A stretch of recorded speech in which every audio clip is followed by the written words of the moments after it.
आजकल एक बाबा जेल में है जिसको कहते हैं रामपाल बाबा। हमारे कलयुग में भगवान का कम अवतार हो रहा है, कलयुगी भगवान ज्यादा पैदा हो रहा है। ऐसे ही कलयुग में एक भगवान पैदा हुआ जिसको कहा गया रामपाल।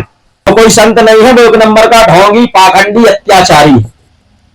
और उसके कुछ अनुयायी हैं जो गीता ज्ञान गंगा जैसी पुस्तक का प्रचार प्रसार करते हैं, जिसमें पूछा जाता है राम जी की भक्ति करनी चाहिए, कृष्ण जी की भक्ति नहीं करनी चाहिए, ब्रह्मा विष्णु महेश की भक्ति नहीं करनी चाहिए, जितने भी हमारे 33 करोड़ देवी देवता की भक्ति नहीं करनी चाहिए, उनके अनुसार कबीर की भक्ति करनी चाहिए। तो हम जितने भी रामपाल के चेला अनुयायी हैं जो भी गीता ज्ञान गंगा का पुस्तक का प्रचार कर रहे हैं, तो बेटा प्रचार तो कर रहे हो लेकिन राम कृष्ण का तुम विरोध भी कर रहे हो। हिंदू सनातनियों के देवी देवता हैं, ऐसे तुम 33 करोड़ देवी देवताओं की भक्ति को क्या बता रहे हो कि इनकी भक्ति नहीं करनी चाहिए, केवल कबीर की भक्ति करनी चाहिए।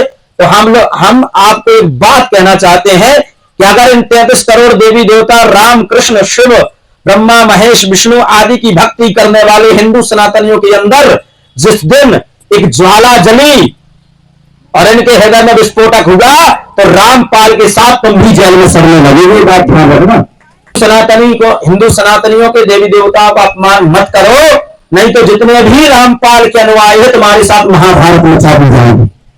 तो आज सिद्धेश्वर धाम की पीठ रामपाल के उन समस्त गीता ज्ञान गंगा पुस्तक का प्रचार करने वाले, कबीर को परमेश्वर बताने वाले, कबीर को मुख्य भगवान मानने वाले, हमारे भगवान राम कृष्ण हमारे भगवान का अपमान करने वाले रामपाल के जितने भी अनुयायी हैं, जितने भी विद्वान हैं, इनकी विद्वानता में, इनकी सभा में, रामपाल के चेला में जिसमें दम हो और जिसमें ज्यादा ज्ञान हो, हम आपको खुली चुनौती देते हैं कि आप सिद्धेश्वर दिव्य कृपा धाम की पीठ का एक चुनौती स्वीकार एवं चैलेंज स्वीकार करिए। आप में औकात हो, क्षमता हो तो कोई शास्त्रार्थ करे या ना करे, लेकिन हिंदू सनातनियों की परंपरा निभाने वाले एक छोटे से सेवक सिद्धेश्वर धाम की पीठ से रामपाल के समस्त चेलाओं को चुनौती देते हैं कि आकर के शास्त्रार्थ करें। 18 पुराण, 18 उप पुराण, 4 वेद, 4 उपवेद, वेद पुराण उपनिषद श्रुति स्मृति में से आप जो भी प्रमाण मांगेंगे हम उसका मुखाग्र प्रमाण देंगे। वरना मिथ्या प्रचार करना बंद करो और रामपाल के चेला में जो सबसे ज्यादा विद्वान हो, जो सबसे ज्यादा पढ़ा लिखा हो, आकर के वेदों में प्रमाणित करे कि कबीर परमेश्वर है, कबीर भगवान है। अगर आप हमें फेल करते हो तो हम भी आपको 5 लाख का इनाम देकर विद्रोह करेंगे।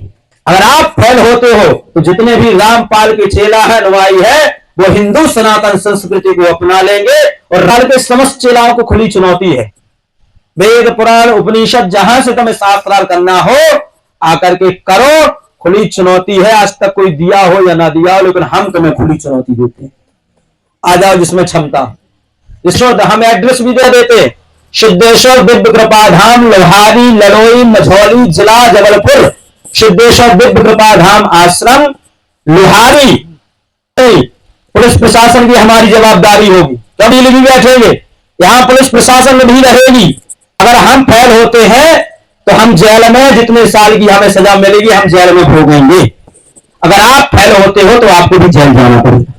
पुलिस प्रशासन के सामने और वकीलों के सामने हम आपको बिठा देंगे, जो फेल हुआ सीधा जेल जाए। तुम्हारी सुरक्षा का भी हम ध्यान रखेंगे और हो सके तो ज्यादा से ज्यादा विद्वान आप लोग लेकर के आए।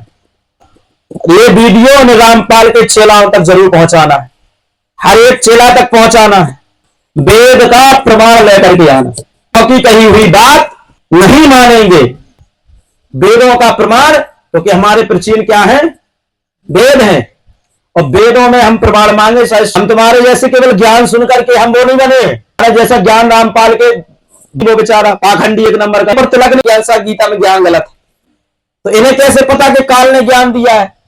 तुम सोचो कि यहां वहां से ज्ञान लेकर के हम तुमसे शास्त्रार्थ करेंगे, नहीं भैया।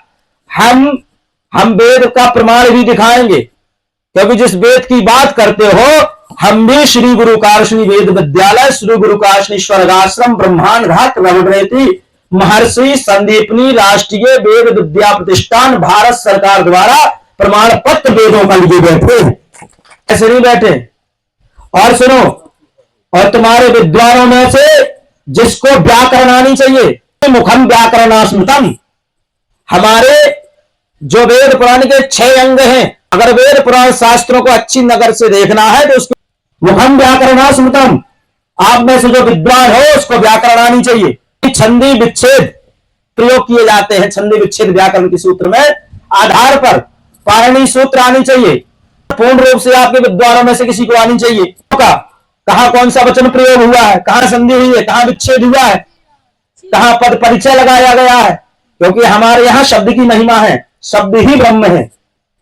तो आप में से जो व्याकरण, ज्योतिष, निरुक्त, छंद इत्यादि का जिसे पूर्ण रूप से ज्ञान हो, ऐसा विद्वान हमारे पास आकर के शास्त्रार्थ करे, करना हम उससे उत्तर देंगे तुम्हें।